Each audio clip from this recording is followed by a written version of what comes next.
Epstein data dump, I wanted to dive in and look at the most immediately damaging stuff that we have, and also talk about just how badly the government screwed up, because it is bad, like historically bad levels of incompetence. Let's start with this, because we absolutely need the context. This is Todd Blanche, former personal lawyer for Donald Trump, who is now Deputy Attorney General of the United States. On January 30th, 2026, Blanche took the stage for a massive press conference unveiling that the DOJ and the FBI would be releasing about 3.5 million pages of new Epstein files as required by congressional law.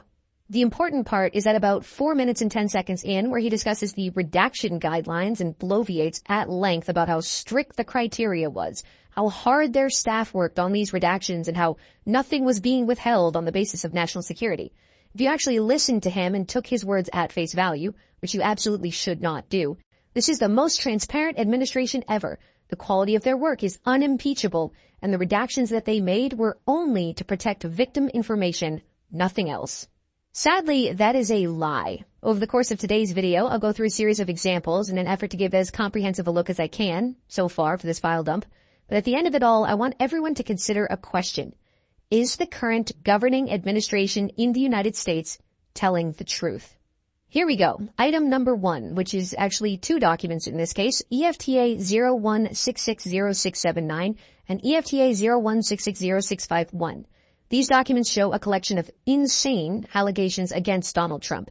These come from the NTOC, National Threat Operations Center at the FBI, which is where they process and vet public tips, and some of them are very obviously marked as not credible. Others are flagged as no contact made after attempting to follow up with the caller. But here and there, you start finding that some of these reports resulted in a, quote, lead being sent to conduct interviews. Obviously, I can't comment on the authenticity of these allegations overall, but there's something else I found interesting, something far more important in my mind that speaks to the credibility of the DOJ, the Department of Justice itself, and their decision-making when it came to these redactions. Look at these 2 documents. Separate files, sure, but not always different content. Quote, complainant was spoken to and deemed not credible. Additional research showed 3 separate blank, and then it's all redacted. However, this file isn't. The rest of the sentence says, quote, incidents involving police which requested in mandatory psychiatric evaluations, end quote. That right there, although small in a vacuum, is the very first example in a massive, massive pattern. A pattern where the DOJ is redacting things that make no sense. Things that they have no legal right to withhold, and things that may in fact matter a great deal. We just don't really have the ability to know because we don't have the full picture. Example, they literally redacted the word none in this file. And you can straight up read some of the other redactions because they're not centered properly. It's a joke. Even still, keeping in mind that the goal here is to analyze everything as objectively as possible, we need to do a bit of a fact check because despite massively viral social media claims all over the place, these 2 files were not actually pulled down or deleted immediately after publication.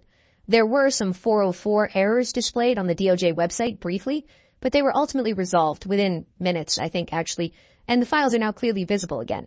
I'm not sure why that happened. The sheer amount of traffic may very well have played a part as people flooded into the directory specifically searching for those particular files, and it's entirely possible that the DOJ panicked, deleted them, and then reinstated them, like they appear to have done previously with a different batch of files. But this time I honestly see no indication of that happening. This time it feels like a genuine glitch. Do you want to know what isn't a glitch? This right here, an FD 302 victim interview, which is mostly redacted, clearly protecting certain perpetrator names alongside the potential victims. But even from what we see unredacted, quote, Maxwell presented blank to Trump and they had a conversation for approximately 20 minutes. Blank was invited to Mar-a-Lago, where she was given a tour by Trump with Epstein and Maxwell present. Nothing happened between blank and Trump. By the things that Maxwell said, it was made clear that blank was available. Maxwell said things like, oh, I think he likes you. Aren't you lucky? This is great. End quote. Put whatever kind of spin on that you want to. But what I see personally is a victim being presented to someone with the obvious implication that they can have her if they want her. These are very serious allegations, and they're not the only ones. The sole focus of the video, by the way, isn't just Donald Trump, so I'm not going to read all of them. But the gist of it is that there are incredibly damaging revelations about how close Trump and Epstein were, so far beyond what we've been told is true, it is no longer possible to hand-wave the files away as just a Democrat hoax. Pivoting back to the first two documents, I also want to point out something else. In between the spreadsheets and the accusations, we have emails in August of 2025. But the thing about these emails is that here we can see that they clearly acknowledge redacting a reporter's name who explicitly is not a victim. Anthony Sibeli, I think is how you say it. While also on one of the sheets, failing to redact an actual potential victim name, Leslie McMichael, in a further display of incompetence. Like I said previously, the video isn't focused solely on Donald Trump, but we're looking at well over 5,000 mentions of his name, and that's only the searchable portions of the archive that they've indexed, which hasn't even all been released so far. Let's move on to someone else, okay? Arguably the largest individual catalyst who has been deliberately stoking speculation about Donald Trump and Jeffrey Epstein, and that is Elon Musk. Elon has long maintained his near total separation from Epstein. He claims that the photograph of him and Ghislaine Maxwell is just a photobomb that she perpetrated and he had no idea about it. He claims that he was invited to Epstein Island but refused, and he desperately lashes out at anyone who insinuates otherwise over the past several months. Quote, "Shame on Sky News for this utterly misleading headline. Anyone pushing this false narrative deserves complete contempt. Epstein tried to get me to go to his island, and I refused. Yet they named me even before Prince Andrew, who did visit." End quote. Strong words, very defensive, but it turns out that we actually have emails between Musk, Epstein, and Leslie Groff, one of Epstein's assistants, reading, quote, Elon to Epstein, "Will be in the BVI/St. Bart's area over the holidays. Is there a good time to visit?" End quote. That's a little bit curious given his proclamations that Epstein invited him to the island, but let's read on. Epstein replies, "Any day 1st to 8th. Play it by ear if you want. Always space for you." After which Elon says, "Okay, probably the 1st then." They correspond back and forth a bit longer, but anyone who reads this conversation can decidedly say with certainty that Epstein was not asking Elon to go to his island. Elon was trying to go. Oh, that's not enough? Okay, I can understand that. Some people really drank the Kool-Aid. Here's an email from Musk to Epstein after Epstein asks, "How many people will you be for the heli to the island?" saying, quote, "Probably just Tallulah and me." Tallulah was his wife at the time. "What day/night will be the wildest party on your island?" End quote. Epstein tried to get me to go to his island, and I refused. Okay, yeah.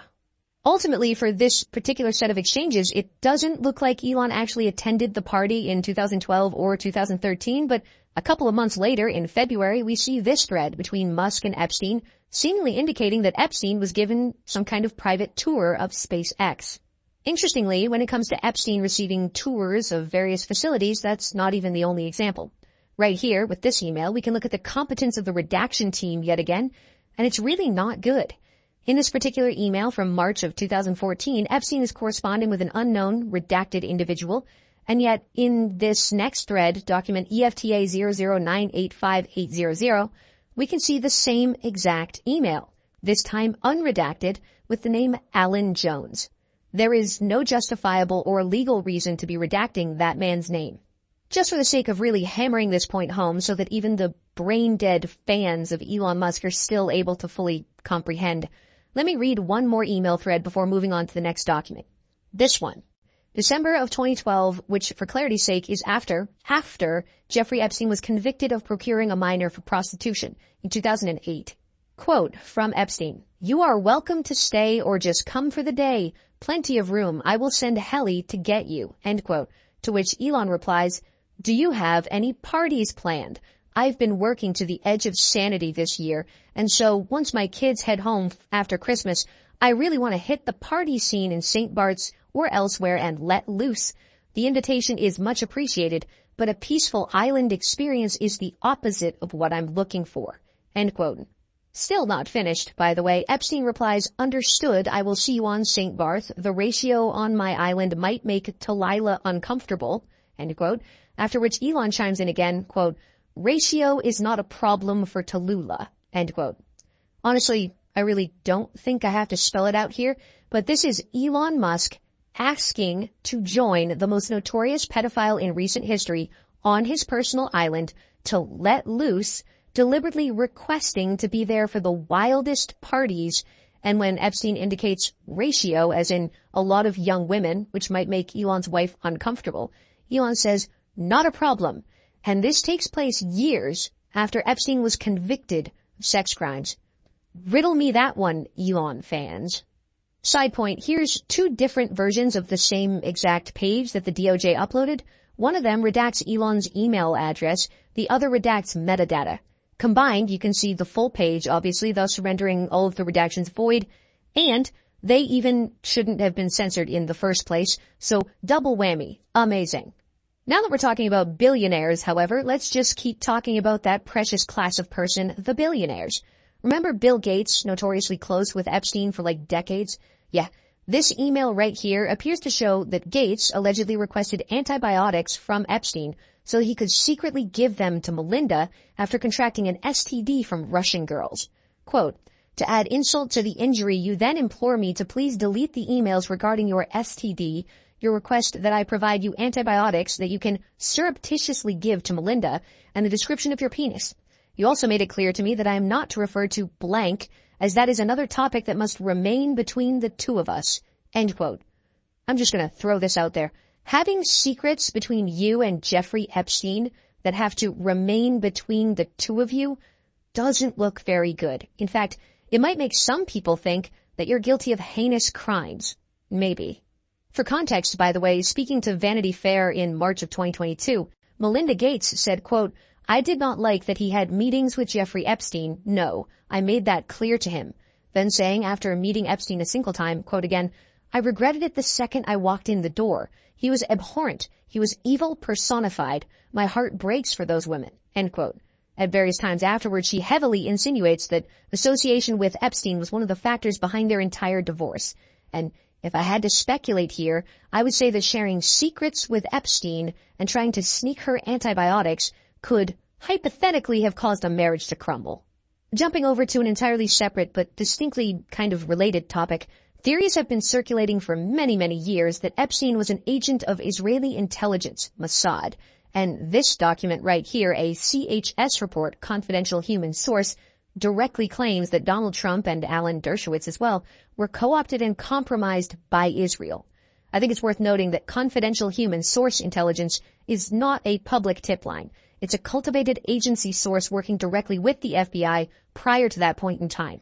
It's not an agent or an employee, it's a source, which doesn't necessarily mean it's true, by the way, but it's not a random phone call. This is a significantly elevated level of intelligence gathering far beyond just anonymous tips. Still, as with practically every single other document, the DOJ and the FBI, I guess, appear to be breaking the law. Looking at this right here, we can see Harry Thanos-Sodinbyo, however the fuck you say that. That name is clearly visible right here, but then redacted in the very same line. This guy is an Indonesian billionaire politician, by the way, continuing the trend of billionaires being deeply associated with Epstein, but it's difficult to emphasize just how pathetic it is to have the same name illegally redacted on one side, but left plainly visible on the other side of the same line of the same document. A child could quite literally do a better job of redacting these files. Not necessarily a billionaire, yet, I should say, but Howard Lutnick, Secretary of Commerce, appointed by Trump himself, was also visiting Epstein's island as per these files, corresponding with Leslie Groff at the time. Once again, Leslie Groff was Epstein's assistant, and this happened in 2012, despite Lutnick in 2025 saying, quote, in the 6 to 8 steps it takes to get from his house to my house, my wife and I decided that I will never be in the room with that disgusting person ever again, referring to Epstein, after an interaction from 2005. Don't believe me? Okay, sure. That's fine. Here's the actual video. It's a whole lot worse. And we left. And in the 6 or 8 steps it takes to get from his house to my house, my wife and I decided that I will never be in the room with that disgusting person ever again. Really? So I was never in the room with him socially, for business, or for even philanthropy. If that guy was there, I wasn't going because he's gross. Oh yeah, dude. He's so bad that Howard Lutnick was directly emailing with Epstein and his assistant about going to lunch on the island in 2012, 7 years after he vowed to never be in the same room with him because he's gross. He really put his foot down on that one, didn't he? Moving on, we have Kevin Warsh, Trump's current pick to replace Jerome Powell as chairman of the Federal Reserve, who also apparently went visiting on the island for the very same party, making me wonder just how many people in the current administration were straight up friends with the guy well and truly after his conviction in 2008. However, just to reiterate one of my sort of pillar arguments here, the greatest blunder by far are the redactions. Frankly, I'm honestly baffled. They redacted a fucking Wikipedia article from 2022 about Trump. Look here.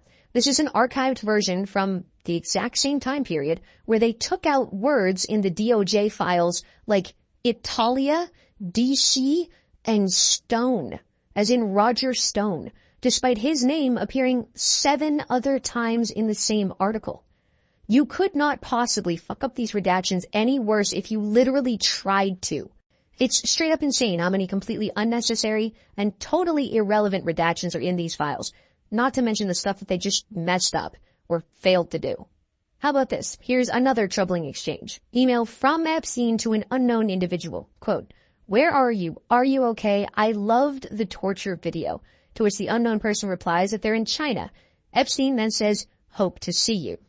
Alarmingly, that's not even the only mention of torture, because in September of 2011, we have these emails between a man named Tancredi Marchiolo and Epstein, in which Epstein says, quote, "What would you like me to do with your friend? Do you want me to try to do her or just torture her?" Tancredi Salvatore Marchiolo, as far as I can tell, is a hedge fund guy, formerly a partner at Bremner Capital, and now potentially working at a place called Harbor V Limited as a director after using a slightly different name in the filings.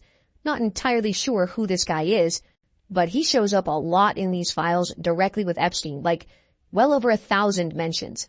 Going on a bit of a tangent right now, some people may not be fully aware of the scope here. This isn't just Epstein and a few friends, and I care more about these other policies. This is a collection of the richest and most powerful people in the entire world who enabled and perpetuated the abuse for years. Here's another interesting bit. This is an email chain between Epstein and the Russian deputy economic minister at the time, Sergei Belyakov. Quote from Epstein, "How are you? I need a favor. There is a Russian girl from Moscow, blank, attempting to blackmail a group of powerful businessmen in New York. It is bad for business for everyone involved. She arrived in New York Saturday or last week staying at blank." End quote.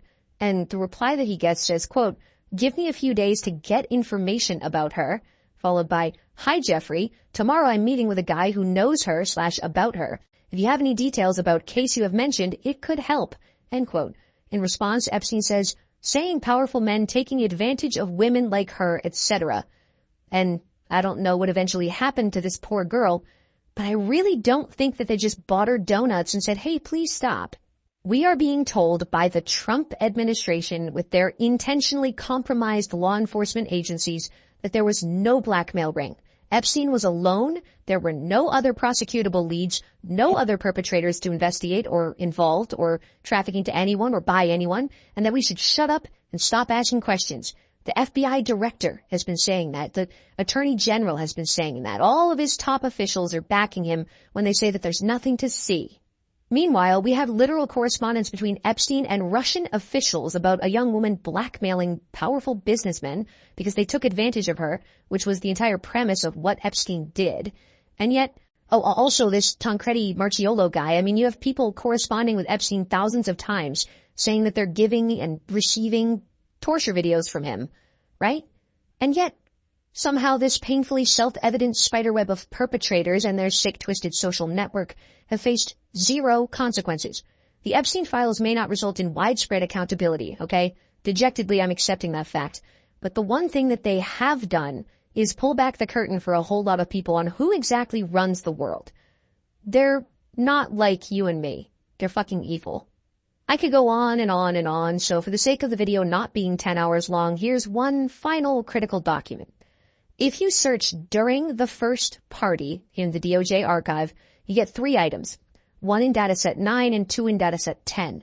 This is an extremely graphic accusation against Donald Trump and Jeffrey Epstein alleging a victim that was only 13 years old. And each of these 3 documents has different redactions. Document 1 has address, case number, and half of the names redacted. Document 2 redacts the names, but not the address or the case number. And document 3 only redacts half of the address and the case number, but not the names. Collectively, in my view, these 3 documents perfectly exemplify the incompetence of the Epstein cover-up. All 3 of them fail, in every single conceivable sense of the word, to not only uphold the law as ordered by Congress, but also to protect personal information and the identities of potential victims, while also over-redacting the case number, with no justification, in a triple threat display of abject, complete, disgusting, and shameful failure. This administration is a corrupt, incompetent circus. Genuinely, the only thing that I can think of now is that they used an AI program to do these redactions. Unironically, I think that's like the most likely situation. Nothing else explains why random words would be redacted, fragments of public Wikipedia articles censored, with so many duplicate documents that all have different portions removed. Everybody gets hyperbolic on YouTube. I understand that totally. But this is the most pathetic display I have ever seen from the United States government. As kids, even as young adults for that matter, people often think, well, it's a big official agency, therefore they must have at least some experts in the room. And it makes sense. Why wouldn't they? We get caught in this sort of intellectual trap of assuming that people in those positions of authority are somehow deserving of that position. By nature of them having it, they must be, right? But the sad reality is that the people running this country right now at the highest levels of government and law enforcement and civil service are fucking morons. They're corrupt, self-dealing, manipulative snakes who lie about their associations, their motives, and their history, where the only solution, in my opinion, is to jail them. I doubt it's ever going to happen, but hey, I'm allowed to dream. Documents are obviously still being released. Dataset 12 is now live, which I'm already starting to go through, and I can almost guarantee that this won't be the last time I talk about all this stuff. But for right now, that's it. Hopefully this is a little bit of a more comprehensive look at the files than a lot of other people have done so far, but yeah, that's all of it. If you want to support the channel, check out the links down below. A special VPN deal, of course, locals and Patreon, channel memberships, etc., etc. But I'll cut it there and stop rambling. As always, thank you all for watching. Question everything, and have a nice night.